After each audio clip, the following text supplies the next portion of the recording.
Hello Sagittarius, welcome to Dove and Serpent Tarot. My name is Paul. If Sagittarius is your sun, moon, or rising sign, this is your tarot card reading. Please hit the like button, leave a comment. Consider subscribing to the channel, especially if this reading resonates with you. It is totally free. It doesn't cost you anything. If there's something you would like me to pray over, or meditate upon, or send positive energy toward, please let me know. Now, this is going to be a general reading, so try to be open and receptive to whatever may come through during our time together. I am merely the messenger. And I ask you to connect directly with each of these cards and use your own intuition to take you beyond the details that I might provide. And remember, Sagittarius, that the most important part of any tarot reading is you. And this is the Nine of Wands. This is a tremendous strength. This is a tremendous willpower. This is energy that can survive anything, that can overcome any obstacles, because you have a connection between spirit and your human personality, right? You have a psychic connection with the divine. You have an underlying knowledge, certainty, belief in your purpose, in your kind of divine mission. Right? And this gives you intense willpower. This gives you intense strength to really do anything. Okay? Let's see what else is going on. Let's see what we might need that strength for right now. Okay? Let's see. 10. Yes. Okay. 10 of Swords. We're using this strength to get out of a restrictive situation, circumstance. Right? We're breaking out of a cage. We're breaking the ceiling on something. We're bending the bars and we're getting out of something. Okay? Wheel of Fortune. 3 of Pentacles. Ace of Swords. We're transcending the limitations here. Okay? It could be this was something that you've been working on maybe. Because we got that 3 of Pentacles, they got that work, right? And it's something that has not yet come to fruition. It's something that hasn't yet yielded any results. Maybe we're abandoning what we thought was our plan. Maybe Spirit is showing us that there's a new direction on the compass. I mean, if you look at these two cards together, it kind of looks like there's a compass, and then there's just a new bearing, right? A new heading on that compass. True north now is pointing somewhere else than it used to. Yeah, see, now we've got an 8 of Wands. Well, it could be a message really that like, I don't care where you go, but you can't stay here kind of energy. With the 8 of Wands, though, I do feel like it is it's an urgent thing. It's something that kind of is, you have to think quickly, you have to react quickly. We don't have time to pick this apart too much. It's kind of like the ceiling is coming down, we've got to move.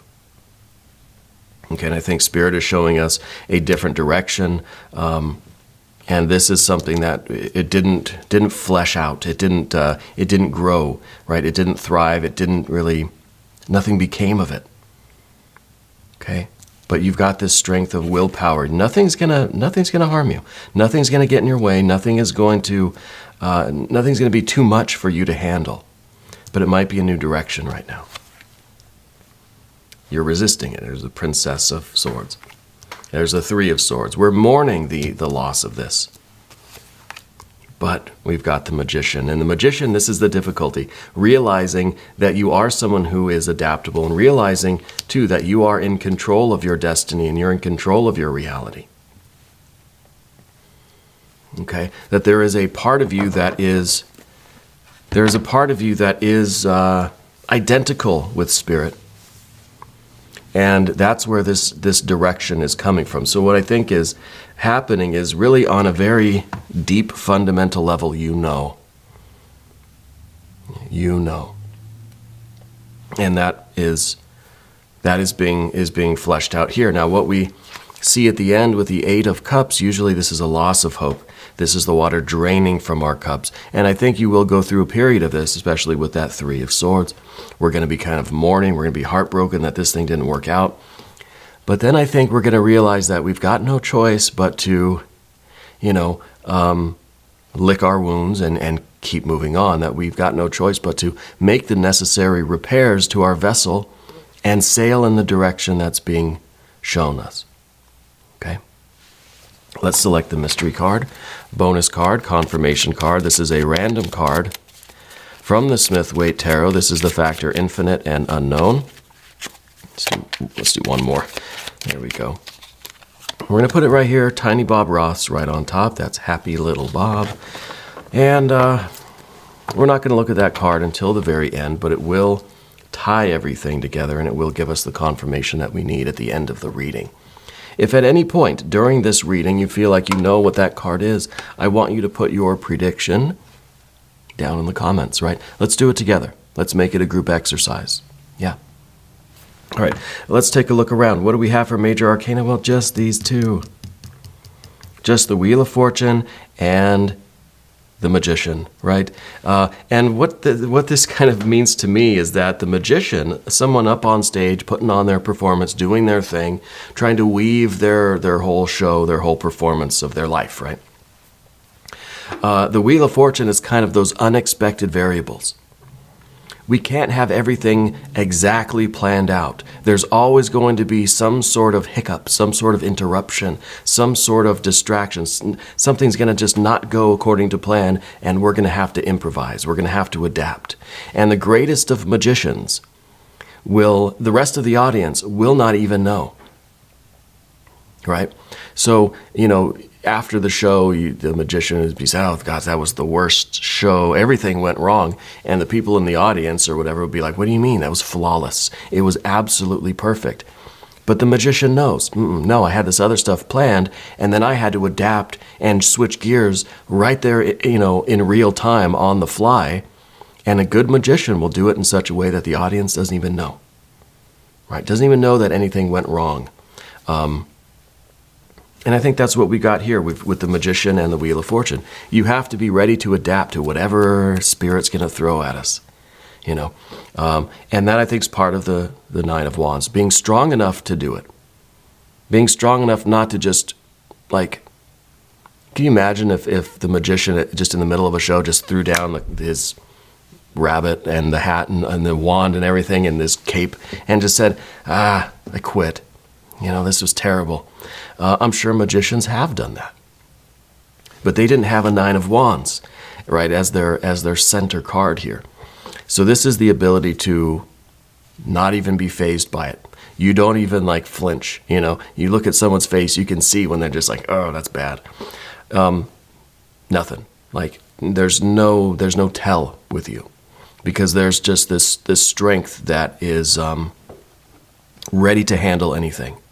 All right, so this change of plans, this changing of the course is not going to upset you really in a fundamental way, though your emotions, your mind, and your heart will be stirred by it, okay? This is the heart, this is the mind.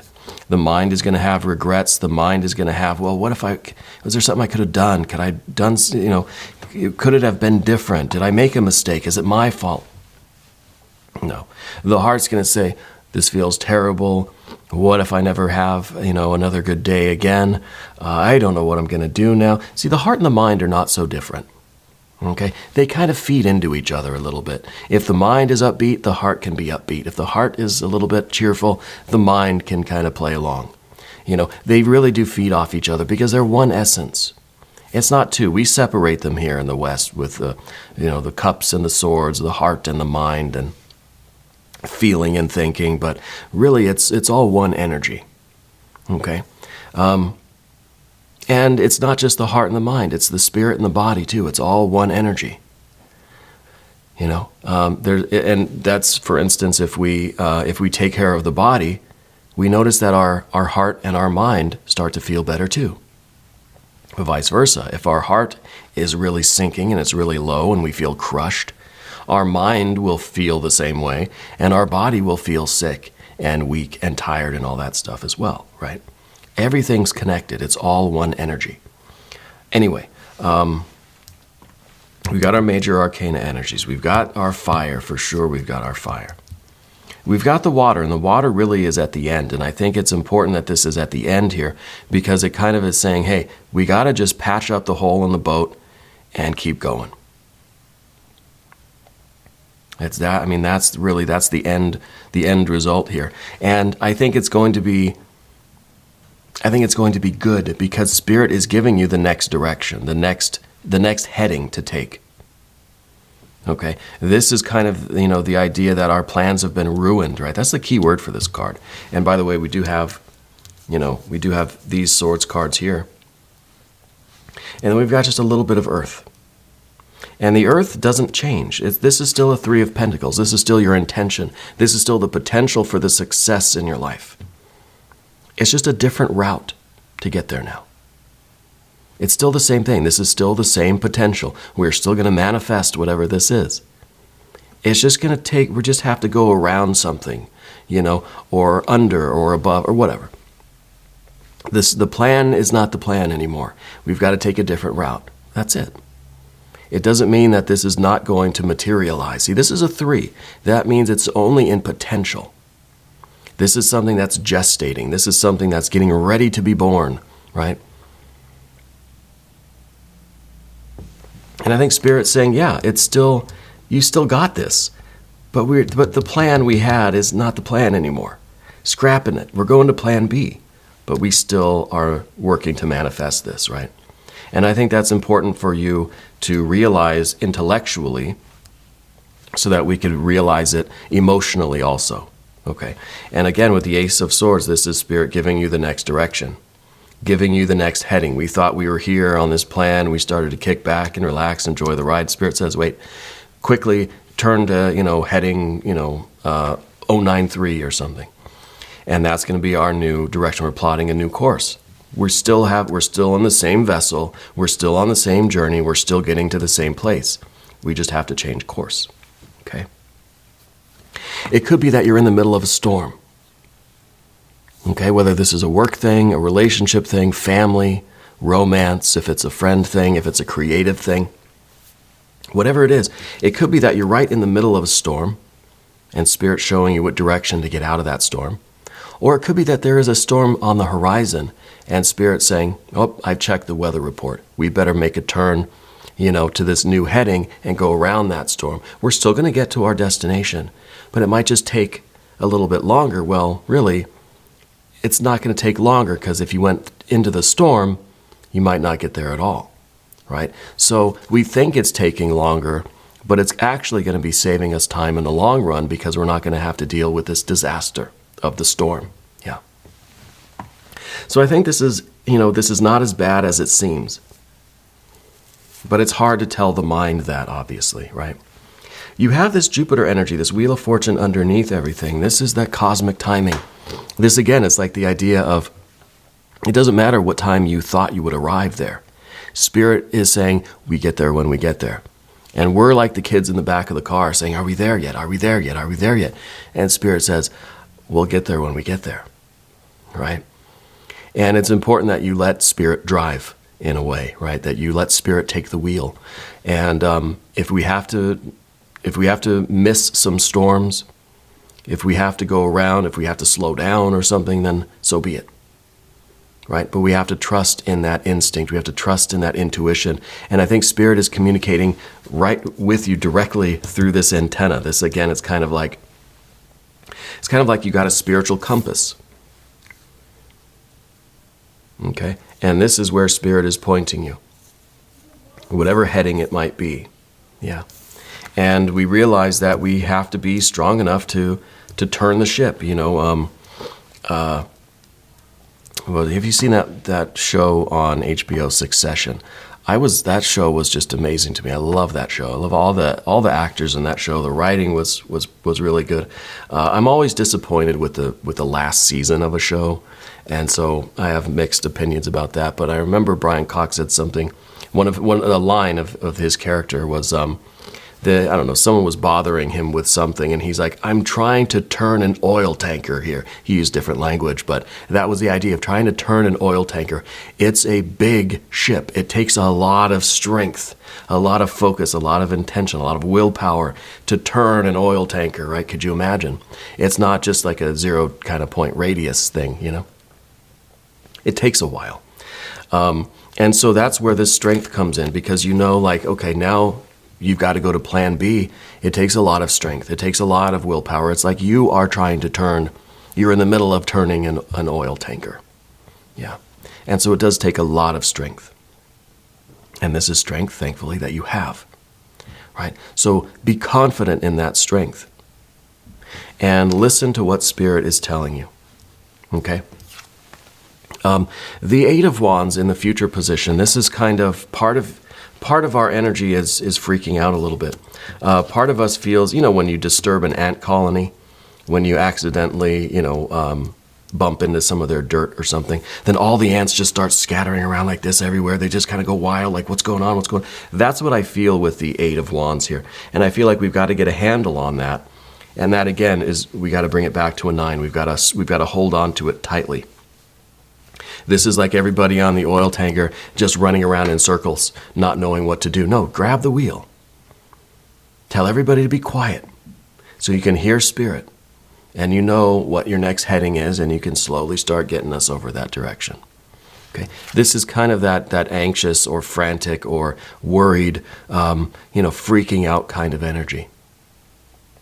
Yeah, where we don't know what to do, and we're just kind of jazz hands. We're tap dancing in place, We've got to focus that. We've got to quiet our mind down, quiet our energy down, so that we can hear what Spirit's telling us and that we know what the next move is. Because it might be a complex process, turning the oil tanker, right? It might take a lot more than just walking away from something or, and even that, it sounds simple, but there's probably a lot of moving parts that all need to work together, right, for you. Spirit is promising you success, though, this Jupiter energy underneath everything, and you know that. This is the card that is within you. This Jupiter energy, this Wheel of Fortune is within you. You know that this is your fate. You know that this is your destiny. So it makes sense that when we're being told by Spirit that, we got to scrap that plan, it seems like it conflicts with what we know to be a certain truth, a certain fact of our fate. And it's like, well, what do you mean we got to scrap the plan? I thought this was my fate. Well, we think of fate and destiny, and we can say that maybe they mean the same thing. I don't know if they do, but destiny, right? Destination. Your fate is to materialize this, whatever this potential is, your potential, your very best self, your very best life. It's to realize this. That's your destination. But how we get there can be very circuitous, right? It doesn't have to be a straight line. So we kind of have, and I don't mean to get philosophical or anything, but we have free will. We also have a destiny, right? So if our destination is already kind of set in stone, it's already something that we're certain about. Now, whether it's written in the stars or I don't know, but it's there for you. Okay? It is set in stone for you. That is your destination. How you get there is, widely variable. Okay? And this is one of those times where we have to make a detour. Yeah. Maybe it'll be a shortcut. Right? Let's go to the path of the serpent now. We've got that Princess of Swords. Now, if you haven't subscribed to the channel yet, please do. It is totally free. It doesn't cost anything. YouTube is being very naughty when it comes to Dove and Serpent Tarot. These videos aren't getting pushed out to very many people like they used to be. So anything you can do to help out, I'm not too humble to ask for your help. And that is by subscribing, by hitting the like button, leaving comments, sharing the videos, that sort of thing. Okay? And it is free. All of this stuff is free, doesn't cost anything. And it is really, really helpful, and I do appreciate it. All right. Princess of Swords. We're resistant. This is that part of us that wants to keep this plan. No, I liked my plan A. I don't want to lose my plan A. So we're very much, and this is a self-defense thing. we're trying to defend ourselves because we know it's going to hurt. We know it's going to feel like this. And like any good martial artist or anybody at all, you don't want to get hit. You don't want to get hurt. Our instinct as human beings is to defend ourselves when somebody's coming at us, right? To prevent us from getting injured or hurt. And I think this is an emotional, obviously spiritual, emotional way, not a physical way. So we're trying to defend against this course change because we know it's not gonna be pleasant. I don't want to hear that. I don't want to get that news. You know, hey, there's an iceberg in front of us. We've got to turn the oil tanker. Right there in that moment, your heart sinks. You know, as soon as that red telephone starts to ring, you just know it's not going to be good. So we're resisting that. We don't want it to happen. Because obviously, the Three of Swords is next. That's, whenever we get that phone call, we know what we're going to feel. We know how it's going to be, right? We can predict the next moment here. This is almost 100% certainty. We know it's not going to feel nice. And then, of course, our mind is going to think, well, did I do something wrong? Could I have prevented this? Was I misinterpreting spirit? Am I wrong about what my destiny is? Am I wrong about who I am or where we go into all these existential questions? Okay? And then our heart starts sinking further and further down because of our thoughts.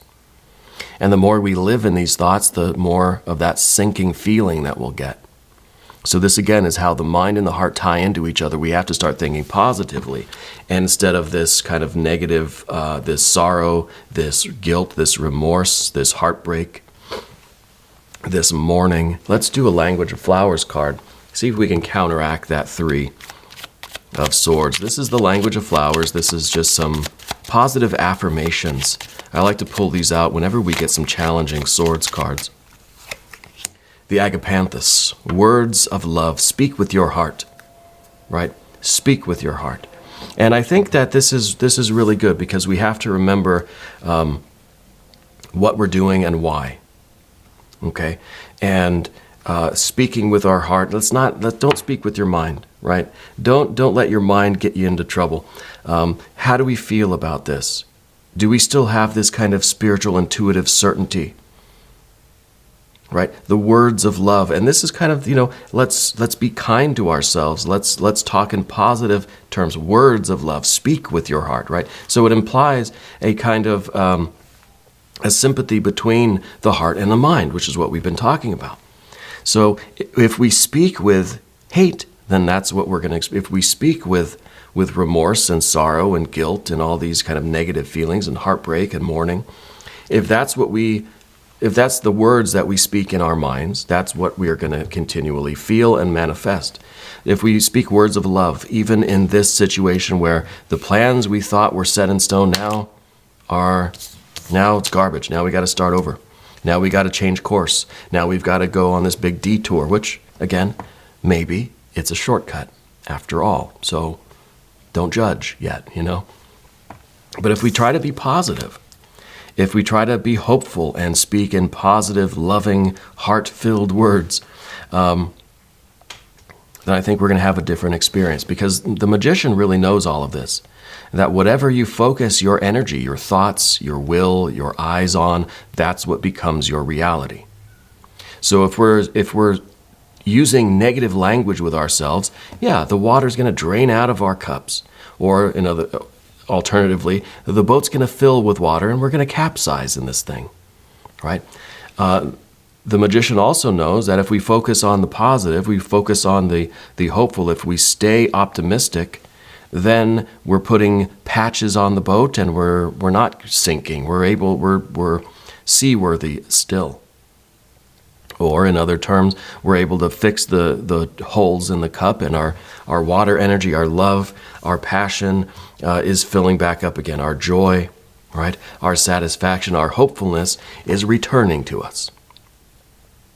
And I think that's why the Fool is in between those two, because we know that. But it's difficult to do it. When you're in a bad mood, let's say just a regular, normal, every once in a while bad mood energy, it's really hard to just will yourself into a good mood. Because we all know that if I start thinking happy thoughts, then I'll be happy again. But who wants to do that? I'm miserable. So it's easier said than done, and that's why the magician is in the position. See, the magician in that position is the difficulty. We need it, we know it to be true, but it's not the easiest thing. It's not the easiest thing to use the heart to influence the mind or use the mind to influence the heart. We know that it works that way, but it's not easy by any means. Well, that's what separates, I guess, a good magician from just a mediocre magician. You've got that 9 of Wands, you've got that strength. Okay? Let's look at the mystery card. I want the mystery card to be some really nice, beautiful cups energy. A 6 of cups, a 9, a 10 of cups, maybe even a 6, a 9, a 10 of pentacles to show that, hey, you're getting to your destination. It's just you had to take a couple different streets. It's no big deal, right? If you have a prediction, I want you to put it down in the comments. Let's see.